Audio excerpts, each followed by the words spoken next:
This right here is the actual guttering, Jamie. And the process that I've been using, let me get this in alignment a little better if I can.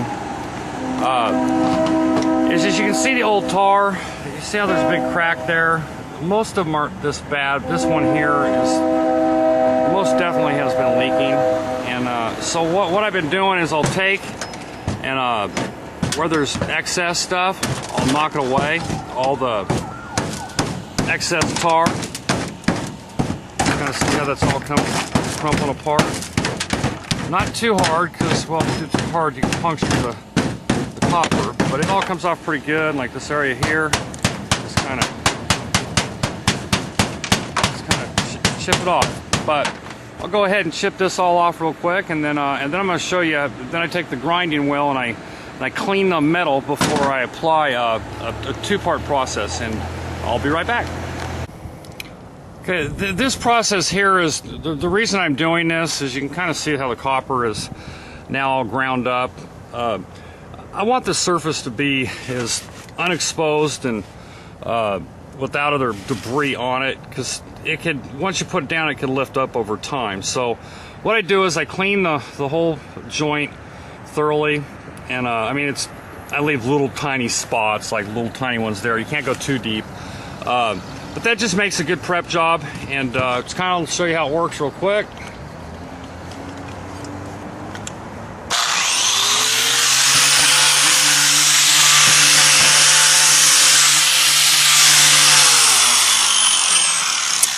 Hold on a sec. It's about 5 o'clock in the afternoon right now. My guys have gone home, so I'm out here by myself. But this is part of the process, how it works.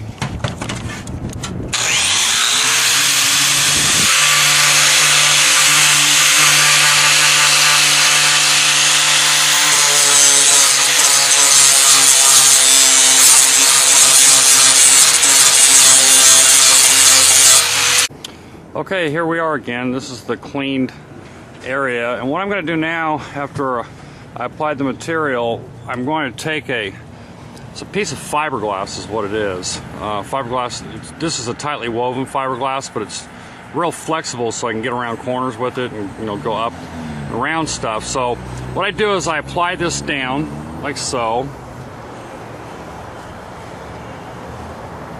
And what's really cool about this stuff is the oils actually are going to seep into the fiberglass like so.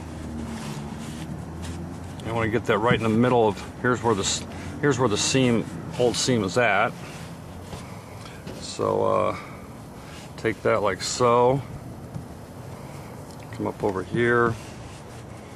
Get this all nice and smooth and wrapped around.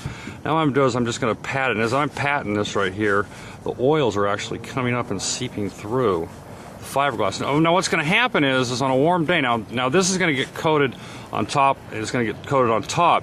What's going to happen is this fiberglass is going to keep the material from cracking at all, because it's such a wide area, and it's relatively thick, because the joint needs to be applied thick. This needs to be used, otherwise, in a few years, the stuff could start cracking. This will assure that it will not crack. And fact is, with the oils that are coming through the fiberglass themselves will act as a waterproof barrier also. So that's that. I'm going to go ahead and coat over the top of that, and that's how all your joints up top are being done. I'm going to go over and show you on the caulking what I've done on the caulking on the outside. A lot of time spent on caulking all the seams and all the joints throughout the whole front of the fascia of the guttering system. But anyways, we'll be there in a little bit, and I'm going to continue on. I want to show you a couple areas.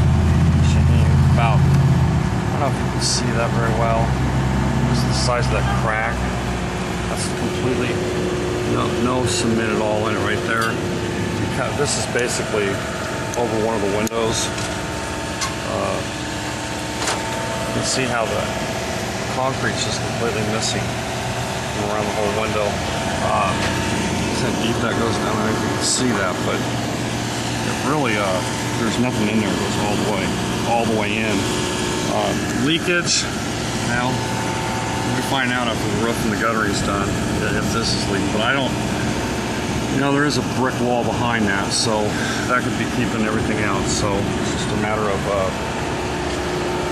troubleshooting it. But you can see how bad the mortar is within the bricks. Up top, not so bad. It's just along the top from where the, I think from where the water comes heavy when it rains heavy off of the actual fascia on the guttering system. So anyways, I just kind of want to point that out. Kind of when I see things that are going to need to be done, I'll point them out to you and just go from there. Thanks. Jamie, this right here is part of the, well, I guess it would be the east side of the building. That'd be the west.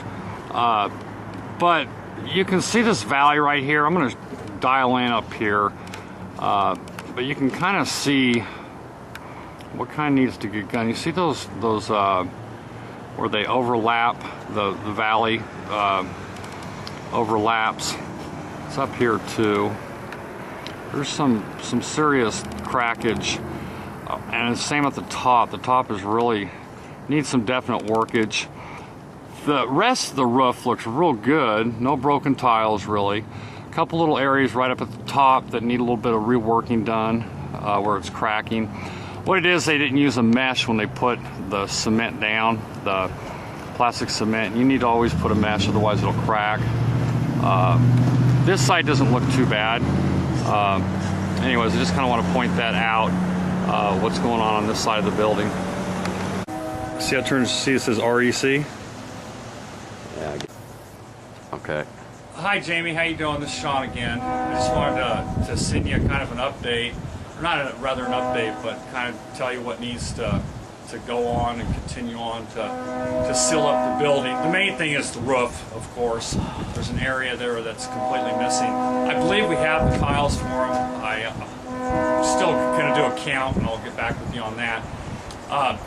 What I'm going to do is I'm going to go over with the video camera and show you the areas, what needs to get done and how it's going to get done, and then I'll send you over, email you over a bid on it, and yeah, but we can get this roof done here. I think most of the leaking, or all the leaking on this part of the building will be done. The only other section, and I was going to wait on that, the other section would be this flat roof right here. You can go ahead and point down here real quick. Is the flat roof. That I'm going to do a little bit separate. So anyways, you can go ahead and turn that off, Glenn, and we'll go ahead and start. Jamie, it's kind of hard to see this, but let me see if I can get good. But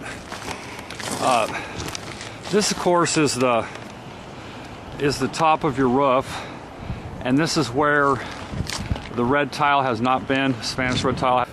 And I believe you have enough tile to cover it.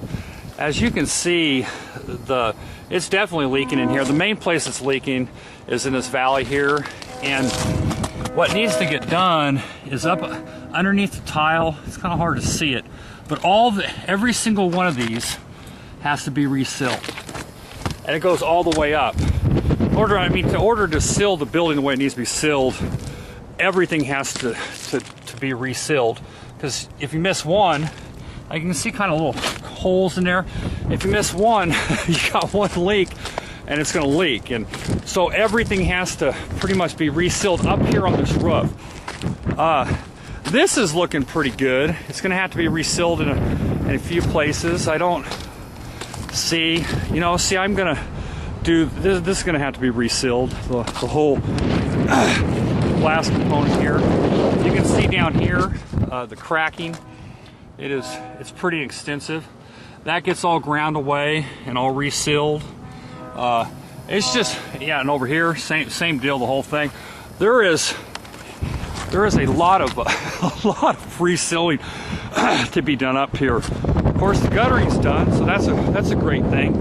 The other point, after this part of the roof is done,